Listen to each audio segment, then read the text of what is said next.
Welcome to another deep dive. And today we're going to be looking at communication styles. Mhm. You know how sometimes it feels like we're speaking different languages, even when we're using the same words? It really does. Yeah. It's like you think communication's this easy thing. You say what you mean, Right. and the other person gets it. Nope. But in reality, it rarely works out that way. No, not at all. There's this hidden layer that we're going to talk about today. Yeah, and that's what we're calling conversational style. Exactly. And we've got some fascinating research and lectures to dig into today Yeah. on indirectness, conversational rhythms, and listenership. Right? What's the mission objective for today? Well, I think the goal is to help you recognize these hidden patterns in your own conversations Hmm.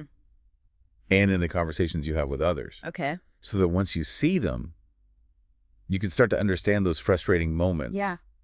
when communication breaks down Right. and hopefully start to fix them. I love that. Yeah. Let's start with indirectness. This lecture really dives deep into why people don't just say what they mean. Right? It's fascinating, but also Yeah. maddening. Oh, absolutely. So what really stood out to you in this lecture? Well, one thing that really resonated with me was the idea that indirectness can be a form of self-defense. Okay. The lecture uses this great example of a wife suggesting salmon at a restaurant. Okay. And if her husband reacts negatively, she can easily back off and say, "Oh, I wasn't criticizing. I just thought you might like it." Oh, that's so true. It's like testing the waters before you jump in. Exactly. But what about when indirectness backfires? Right. When it actually creates more tension? Yeah. Like that example in the research where the woman was annoyed that her husband didn't offer her any of his snack. Oh, yeah. On the surface, it just seems like she just wanted some of his food, Yeah. but the real request was for connection. Right. She wanted him to notice her and anticipate her needs Yeah. without her having to spell it out. It's not about the snack, it's about feeling seen. Yeah, so then wouldn't it just be easier to say, hey, can I have some of that? Well, sure, but that brings us to another function of indirectness, Okay. saving face. Right. Directly asking for something can put you in a vulnerable position, especially if the answer is no. Yeah. It also risks coming across as demanding. So indirectness allows you to preserve harmony Okay. and avoid potential conflict. I can see how that would be really important in certain situations. Yeah. But this whole indirectness thing becomes even trickier when you add in cultural differences. Oh, absolutely. Right. Yeah, the lecture pointed out that cultures like Greece Yeah. and parts of Asia Mm. often rely more heavily on indirect communication. Okay. And the way they interpret indirectness can be very different from someone from a more direct culture. Right. For example, there was a story about this Greek woman Okay. whose father's lack of enthusiasm Uh-huh. about her going to a party actually meant she shouldn't go. Oh, It wow. was a subtle cue Yeah. she was expected to pick up on. That's really hard to navigate. Right. It makes you realize how much context matters. Absolutely. Yeah. And sometimes even within the same culture, people have different comfort levels with indirectness. That's true. Take those roommate scenarios from the research. Oh, yeah. The "we love a clean sink" sign, Right. the hairdryer strategically placed next to the dirty dishes, Uh-huh. the unspoken rule about who washes and who dries. Mm. They're all attempts to address an issue without direct confrontation. It's like passive-aggressive communication 101, Right. but is it really effective? Well, sometimes it works. Okay. But as Emily's experience showed, it can also lead to resentment. Right. She understood her roommate's hint about the dishes Yeah. and helped out, but she was still annoyed by the indirect approach. Yeah. It felt manipulative. So even when it works, Yeah. it can rub people the wrong way. It can. Indirectness can be a minefield. It can be. What's the key takeaway here? How can we avoid these indirect communication mishaps? Well, I think the most important thing is to be aware that different people have different styles. Okay. And those styles are often shaped by cultural background, family dynamics, Yeah. even personality. Mm. So if you tend to be more direct, try to be mindful of those subtle hints. Okay. The person might be trying to express a need without being confrontational. Right. And if you tend towards indirectness, ask yourself if being more upfront might actually be more effective in certain situations, Okay. especially if you find your hints are consistently being missed. That's good advice. Yeah. Like learning a new dance step. You have to be aware of your own rhythm, Yes. your partner's rhythm, to move together gracefully. Exactly. And sometimes you need to adjust your steps to avoid stepping on each other's toes. Speaking of rhythm, Oh, yeah. that brings us to our next topic. Okay. How the pace and flow of our conversations can create So misunderstandings. this is where it gets really interesting. Yeah, buckle up. All right, so we've uncovered this hidden world of indirectness. But now let's explore how the pace and rhythm of our conversations Okay. can lead to even more misunderstandings. Yes. Have you ever felt like someone was just talking at you, Uh-huh. not with you, All the time. or like you just couldn't get a word in edgewise? Yep. The lecturer called this the rhythms of talk. Yes. And it really was a revelation. It is family. Because what feels like a normal conversation to me Right. could feel like an interruption marathon to someone else. Oh, absolutely. And vice versa. Exactly. It's all relative. Yeah. What feels fast or slow depends entirely on the other person's rhythm. And when those rhythms clash, Oh, yeah. that's when things get messy. It can lead to some serious communication breakdowns. Like that hilarious example from the lecture Oh, yeah. about the linguist couple. Yes. The husband constantly interrupted his wife, Right. but then when he talked to Alaskan Athabascans, Uh-huh. he was the one getting interrupted. That's right. It's so fun. It's a perfect illustration of how our perceptions of fast and slow are calibrated to our own conversational communities. Our own little world. Exactly. Yeah. What feels like a normal pause to one person Yeah. might feel like an eternity to someone else. So how do we figure out if we're the interrupter or the interruptee? Right. Is there like a universal conversational speedometer? That's a great question. A tall check. I wish there were, Yeah. but unfortunately no easy answer. Okay. It's more about being aware of the subtle cues Okay. and adjusting your rhythm accordingly. Yeah, we got to be like conversational chameleons. I love that analogy. Yes. Okay, so let's get practical. Yeah. What are some signs there might be a rhythm mismatch? Well, one common sign is feeling constantly interrupted or talked over. Right. You might find yourself getting cut off mid-sentence Okay. or feeling like you just can't get a word in edgewise. It's like that couple that called into that radio show. Oh, yeah. The husband felt like he could never get into the conversation.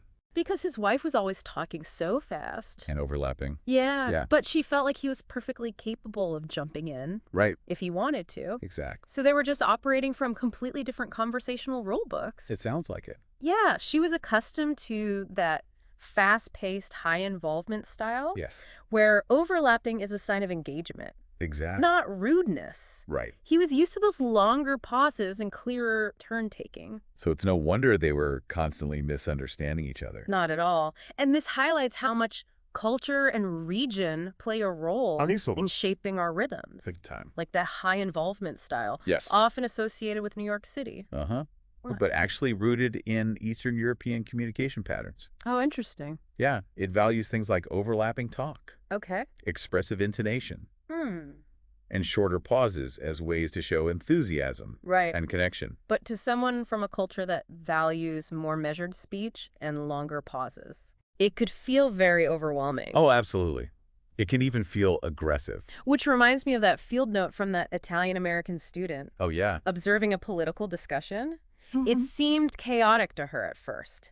Yeah. Everyone was talking over each other. Raising their voices. Yeah, using all these hand gestures. Right. But then she realized no No. one was actually disagreeing. Oh, wow. They were expressing their shared passion That's so interesting. through this very lively, almost theatrical style of conversation. That's amazing. Yeah, so the same behavior can have completely different meanings Totally. depending on the context.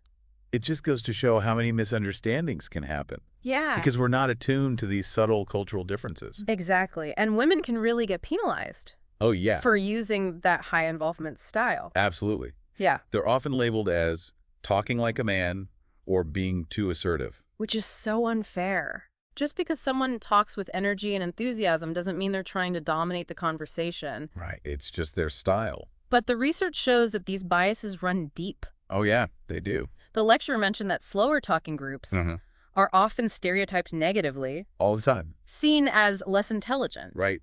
Less competent, less interesting. It's like that stereotype of Northerners being aggressive and Southerners being polite but slow. Exactly. It's all rooted in these ideas about how fast people should talk. And these biases can have real-world consequences. Like with that male boss Yes. who thought his intern was ignoring him, Yeah. but she was just waiting for a longer pause to jump in. Which was normal in her conversational style. Exactly.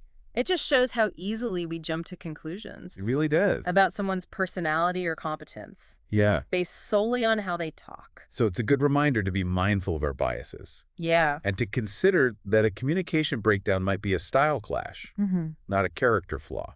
That's a powerful thought. So we've talked about indirectness Right. and conversational rhythms. Yes. What's the final piece of the puzzle? It's all about becoming a more attuned listener. Okay. It's more than just hearing the words. Right. It's about showing the other person that you're truly engaged and understanding their message, both verbally and non-verbally.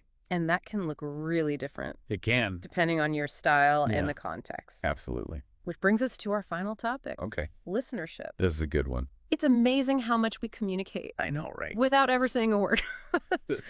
Okay, so we've talked about indirectness and those tricky conversational rhythms.